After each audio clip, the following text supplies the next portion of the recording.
Welcome back to another episode of Cruise Conversations. We are here on the Carnival Vista and happy to be joined by Cruise Director Savannah Mitchell. How are you, Savannah? I am so good. I have been having a wonderful cruise with you and your family. I love that you guys are so involved in everything. We spoke at the beginning of the cruise and how involved you are, and I've seen you at absolutely everything. And it's been a really fun cruise. And I've been here on the Vista about a couple weeks, about a month and a week actually at this time. And things are just rolling so well. The summertime, the kids, it's a great feeling to be here. We love being on cruising, and I think it shows. And we love being at everything. So this year, Carnival is celebrating their 50th celebration, and that is a huge occasion. And we put together a parody video to Kool and the Gang's celebration, compiling footage from about 15 or 16 of the ships during the celebration week. And one of the videos or footages that stood out was you here on the Vista in a kangaroo costume. Now, I gotta ask, how does it feel to head the fun on the Vista for such a momentous occasion? Honestly, honor, pride, and to do it on a ship like the Vista was insane. I'll say that the cruises leading up to that, we weren't at full capacity yet. March 5th was the cruise that we did the celebration. And it started March 5th, ended March 12th. It'll be forever imprinted in my brain. But that cruise beforehand, we were sailing at half capacity all the way up to that. I had been on the ship for about 2 months at that point, and the most people we had sailed with was around 2,600-ish. That first cruise of the celebration, we had over 4,000 guests. Wow. So it was not only the celebration cruise, but the first time that the Carnival Vista was sailing full capacity, the first time that I had sailed with any ship at that point after pandemic times at full capacity. So it was overwhelming. Yeah. It was insane. It was beautiful. I cried so many times, tears of joy, because we had been back at that point for a couple of months now. But at that day, when I came out on that sail away, out on that Lido deck, and there was thousands of people there, you couldn't move, you couldn't go through. When I normally walk out on a Lido deck, I run out there, there's a pathway. I've gone through, I got lots of room, lots of people around me, but it's not so intense. I walked out and it was like squeezing through the crowd. I was like, I'm Savannah, and they're like, where is she? And I was like, I don't know either. But yeah, I ended up at the top and the Lido deck was full. Deck 11 was full. Deck 12 was full. It was roaring with people in tears, people so excited, people so happy, because it was the first time in years that anyone had seen a Lido deck like that. From that point onwards, it was just a celebration of Carnival, because anyone that was sailing on the celebration was there because they love Carnival, because they want to celebrate with them and because they care. So it was like cruising with one huge family. And it was the essence of what like the Carnival family is. The amount of the platinum and diamond cruisers that we had on that cruise. I think it was we had to have 2 separate parties inside the Liquid Lounge. We had over 1,200 platinum and diamond cruises on that one cruise. It was mind-blowing statistically and emotionally. So we were actually over on the Glory, and at the fleet meetup, we were sailing right alongside you. Oh, yeah. And we could see, I mean, we were full too, but man, you could tell the party was rocking here on the Vista for sure. It was. We made the ship bump, rock, jump that day. It was insane. So the sail away party was one thing. Huge sail away party, but then we have been promoting the whole cruise long. We're going to be having the celebration up on the Lido. Everyone's going to be there, ship meeting. And I was like, okay, it'll be like a big deck party. The biggest deck party you've ever had. The longest deck party. We were up there 2-3 hours partying. Just any song that played, it was the best song you'd ever heard in your life. I don't know why. It was just the energy. And like I said, the sense of family, the sense of love that was in that party. It was just a celebration of everybody there and everything that Carnival has done for each individual. You can tell how Carnival and how cruising has changed individuals' lives, and I think that came to the forefront of everyone for that cruise for sure. Okay, Savannah, so your current contract here on the Vista ends in mid-November, and then a few months ago you found out you're heading straight to your next assignment, and I think you're pretty excited about that. You want to tell everyone about it? Yeah, I'm going to the Carnival Splendor. I'm so excited. If you don't know, it's in Australia, which is where I'm from, although it doesn't sound like it all the time. Now, I'm going to be there for the next year, possibly 2 years, depending on how everything goes. It's something that I have been manifesting, talking about, wishing and hoping for a really long time. I've been a cruise director for about 4 years now, and my family cruised with me, my parents cruised with me about 6 or 7 years ago when I was still Fun Squad. And I think I hosted all of 2 events on that cruise. And it was a 4-day cruise to Tasmania. So they were more occupied about the fact Tasmania was going on than anything that I was doing. So I've been doing this job for a long time now, and my family still has no idea what I'm doing. So a big purpose of going to Australia, one, my people, where I'm from, my crowd, being able to share what I do with my home. I've been doing it across the seas in the United States for so many years, and I love it. But there's an essence of me that's like, I want to bring this back to my roots. It's nice to go home. It's nice to go home. It's nice to be home. And to be able to show and share what I do and the things that I'm able to do with my family, it's gonna be incredible. I'm so excited. So the Splendor actually holds a special place in my heart. I asked my wife to marry me on the Splendor in 2011. Thankfully, she said yes. And you're no stranger to the Splendor either, though, are you? No, I'm not. It was actually the ship I was on before the pandemic hit. I was very lucky. I was only supposed to be there for a couple of months. I think they were just trialing to see, because the cruise director that was there at the time, Chloe Lodo, she was going to be the base cruise director on the Carnival Splendor, and then I was going to fill in her vacations. And our plan for the next few years was going to be just that. So I was there just trialing it just to see how we went on the Carnival Splendor for all of a month and 10 days. I signed off. And then little did I know that would be the last time I would sign off for about 2 years. So you were back home during the pandemic? I was already home. I got off the ship February 10th. And then the news hit that we weren't coming back about a month after that. And I wasn't supposed to be going back to a ship until March 16th. But we were already well underway with everything. Cruise directors are busy. We see you all over the ship. There's no denying it. But when you do get some coveted time off while you're working on board, how do you spend your time? What do I spend my time doing? I'm going to be real honest. I watch Netflix. Any favorite shows right now? Right now, I'm watching the show about that medium, Tyler. I don't know what his last name is. We'll look it up. Yeah. I literally was watching Netflix before I came out here. I am a huge watcher, listener, viewer of a person called Brene Brown. I don't know if you've ever heard of her, but she's a life coach kind of. She talks about vulnerability and talks about being brave and shame and that kind of stuff. But she also has a podcast called Unlocking You. She talks about burnout. And cruise director, like you said, an incredibly busy job. And it is very easy to burn yourself out because you're giving yourself to everybody all the time. And there is some that you get back, but not all the time. So I was listening and watching and whatever, and she said, one of the best things you can do is literally veg. Sit there, veg. Watch something that's going to make your brain just go flatline. You're going to look at that. You're not going to focus on anything else. And that can help even more than sleeping can. I get as much sleep as I can, obviously, but sometimes I've got so much going on in my brain that I can't do that. So I'll just sit there and I'll watch some Netflix, and the entire world just goes whoosh for a minute. And it's my cure. There you go. Yeah.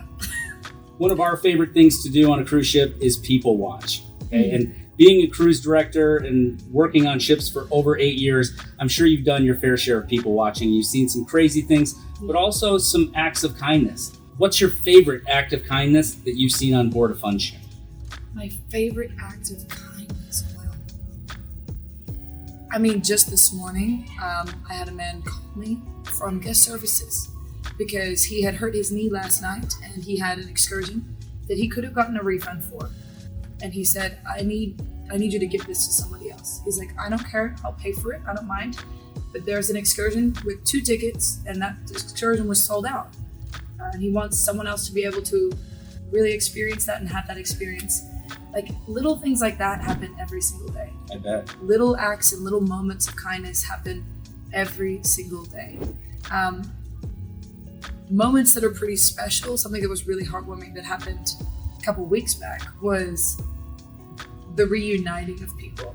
So when I was at the military appreciation gathering, I had a man stand up in my open forum and talk about his wife and how much he loved her and how he had bought this cruise for them and surprised her for their 50th anniversary. And that in itself, that is an act of kindness that is so beautiful. And to be able to save up all that and spend the money and make sure that they had a great anniversary after 50 years doing something so special is so sweet.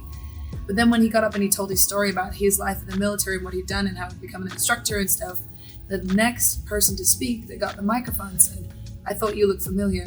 from then, they realized that they had been in the same instruction school, and he was the instructor to him, and his entire career was facilitated by this other man that had stood up in the room. They hadn't seen each other for 20 years. Like, telling that story gives me the goosebumps. And that only happened about 2 weeks ago. Little moments like that are pretty huge in the grand scheme of things happen around me every single day. I'm incredibly blessed to be around, when you're on a cruise ship, you're around a group of people that are happy. They're happy to be here. They're celebrating all the stresses of life. They're at shore. They're not here. So you see beautiful little moments of kindness every single day, but that's just an example of a couple of them. I was in the Army from 98 to 03. Oh, thank you for your service. It was my honor. And we were walking just over here by Pixels. And I locked eyes with a woman, and I'm like, I said, Trisha. She said, Mark. It was somebody that I served with at Fort Leavenworth and haven't seen since 2003. So, and now we've seen her, we've seen her and her family like 3-4 times out on Mahogany Bay. I mean, so it's such a small world, and for those two to have connected, and for me to run in to an old fellow soldier of mine, it's pretty crazy, and it's all happening on cruise ships, right? Some other things that happen on cruise ships, just to like give an example as well, is like the people put themselves into these moments. And I do this every single day. This is something that I get to do every day. And there are moments where I forget how special this is. But the things that remind me are some people that we get to meet, and they put their heart and souls into letters that they write, notes. People come up and tell me stories about how this particular cruise has changed their lives and stuff like that. And there was a gentleman recently who just passed, and he had written me a letter every single day. Every time that he came on a cruise ship, he would write me a letter, tell me about what I did on that cruise or what a certain crew member did on that cruise that affected, changed his life, because he wanted to share the love that he was receiving. And I think that was a small token from him that will carry him on for years and years and years. And I will always remember him because of this. So beautiful. Yeah. So during a cruise, there are a ton of activities that go on board. If you've ever been on a cruise, you know that. I mean, we've got the military appreciation. We've got mega deck parties, love and marriage show that you just hosted last night. Hilarious. Yeah. You're a major part of a ton of these events.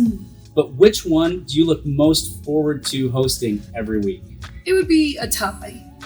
Emotionally, the reset for me is military appreciation, because I go into that room knowing that I'm going to feel a different way afterwards. I don't know how, I don't know where, but I don't feel the same after every single one. And it's different every single time because of the people that are in the room, the stories that you hear, the emotions that are felt, the connections that are made inside that room are different every time. And it's so special to be able to facilitate that and be a part of it. I don't take it lightly. It makes me grateful to be here and do what I do, and to be able to live and work in this country every single time. I don't know why. It just like I walk on stage and I just take a deep breath, because I'm like, whatever happens, happens. And sometimes it's huge. And in the past couple of weeks, it really has been.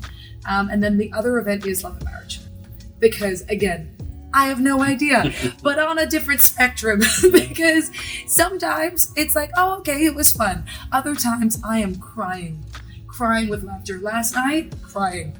That was, you never know who's going to be on that stage. You never know what stories they're going to tell, what kinks they're going to have. It's pretty crazy. And cruising as much as I have, we've heard the questions before, but the people make it a wonderful show. And you, like you said, you never know what you're going to get. You never know. It's the same show every time. The concept is always the same. The people make it different. And my gosh, you people. As a music lover and a kid that grew up in the best decade of all, the 80s, I love 80s music. And my friend Lee Mason told me that you do too. So I've got to ask, what's your favorite 80s song? Not biased at all. Not at all. I love the 80s. I love my 80s deck party. It's my favorite event of the parties that I do. I love to host a party. My party is always huge. But my favorite 80s song, my favorite 80s song to listen to would be not my favorite 80s song to play at a party. Okay. So I got two separate answers for you. My favorite 80s song to play at a party is Living on a Prayer. because it doesn't matter what crowd you play it to. They're going to sing it out. They're going to sing with their whole heart and their whole lungs. People scream, shout, jump just for that song. And it's for every occasion. The way that John Bon Jovi just created this essence of just togetherness in a song. I don't know how, but it's so good. But my favorite song is Like a Prayer by Madonna. They both have prayer in them, I just realized. By Madonna. I don't know why. It might be her outfit that she wears in the video. That's the bustier one, right? Yeah. Here's my big question. Do you feel like singing one of those for us? Oh. Just a little bit. I'm not a singer. Okay, oh, let me get into this. Which one are you going for? I'm gonna go with Living on a Prayer. Okay, so we'll start. Tommy used to work on the docks. Okay, we got it. Union's been on strike. He's down on his luck. It's tough. You have to do the hand moves. Oh, so tough. It doesn't work without them. All right, I appreciate that. Now, I also have it on good authority that you have some pretty mean rapping skills, and in fact... Wow, who have you been speaking to? In fact, you, on occasion, have rapped in the piano bar, and I'm sure you noticed, we're in the piano bar right now. Yes. So what are the chances I can get you to lay down some rap lyrics? Okay, I don't know who you've been speaking to. I haven't done this rap since about a couple of years now, but I can probably remember it. I don't do it in this piano bar because of the shape of it, but I can crack it out right now. Okay. All right, tell us what we're about. The track is called, I don't know if you know it, it's a little known track. It's called Ice Ice Baby. Have you ever heard of it before? Would you mind if I join in with you for a little bit? You know it? I have heard of it once or twice. Okay. Yeah. It's a pretty niche song, so. All right, here we go. All right, stop, collaborate, and listen. Ice is back with a brand new invention. Something grabs a hold of me tightly, flows like a harpoon daily and nightly. Will it ever stop? Yo, I don't know. Turn off the lights and I'll glow to the extreme. I rock a mic like a vandal. Light up a stage, wax a chump like a candle. Dance, get it. All right, thank you very much. That is awesome. Oh my goodness, you are so good at that. I also like to do, I like big butts, but it's not, we're not going to do it today. So Savannah, this is the part of the show where we get a little crazy with some off-the-wall rapid fire questions. Oh my gosh, yeah. We call this the hot seat.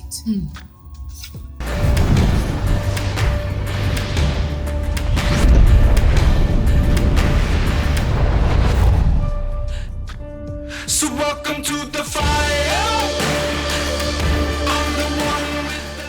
All right, Savannah, describe your sense of humor in one word. Dry. Have you ever licked a battery? No. Oh, you know, my wife thought it was crazy. We were going over these questions. I said, I've never licked a battery. She's like, what? She couldn't believe it. I think, I don't know. I don't know why you would ever lick a battery. Yeah, I don't know. I think it's, I don't know. No, I don't think I have. Maybe. If there was a sandwich named after you, what would be on it? Sriracha. Would you rather have unlimited sushi for life or unlimited tacos for life? Oh gosh, that's hard. Oh, sushi. All right, so it's bonsai, not blue iguana, yeah? And as far as the sriracha goes, are you a little spicy? Is that? I love sriracha on everything. Honestly, everything, even fruit. Why not? What's something weird that you recommend everyone try at least once? Something weird that everybody tries at least once. Vegemite. Oh, I was just when I did the interview with Donkey. Yes. I asked him if he agrees with me because I have tried Vegemite. I tried Vegemite, not too okay. No. All right, yeah. Vegemite, not at all. That's like petroleum jelly, not at all. No. Donkey, you're ruining it for the Australians. It's good. His favorite. The thing is, his family's Colombian, so he doesn't get it. Yeah, but his favorite is donkey sauce, I think. Fair. Yeah. How fast can you say the alphabet? A, B, C, D, E, F, G, H, I, J, K, L, M, N, O, P, Q, R, S, T, U, V, W, X, I, V. I just messed up the alphabet. I know it, I promise. I went to school. English is the official language of Australia, I don't know. Right? You'll never know. Would you rather put ketchup or ranch dressing on everything you eat? Oh, ketchup. But neither, really. Do you count your steps? No, but I do wear an Apple Watch everywhere I go, not for that reason. So it counts it for me. Yeah. I average about 25,000 a day. I was going to say, I mean, running back and forth, I figured it would be somewhere between 20 and 30,000. I average about 2,500 a day, so we're close. Yeah, but it's the same. There's a 2 and a 5 in there. Would you rather wear a monitor that beeps when you're lying or beeps when you're attracted to someone? Beeps when I'm lying. I'm a terrible liar anyway. You can tell in my face. As I mentioned before, Savannah, I know that you're very busy here on board, and I really want to thank you for allowing us and the Cruise World community to get to know you a little better. Where can your fans follow you on social media? I'm on Instagram, Facebook, and TikTok. I am on Twitter, but she's not active. All of them are Savannah Cruise Director. Super easy to find. If you Google me, which yes, I Google myself, it's fine. I'm the first thing that comes up, so it's not hard. Well, if you have sailed with Savannah in the past or you're booked with Savannah, please let us know down in the comments. Hit that like button and make sure you're subscribed. And as always, remember, life is short, cruising is fun. We'll see you next time.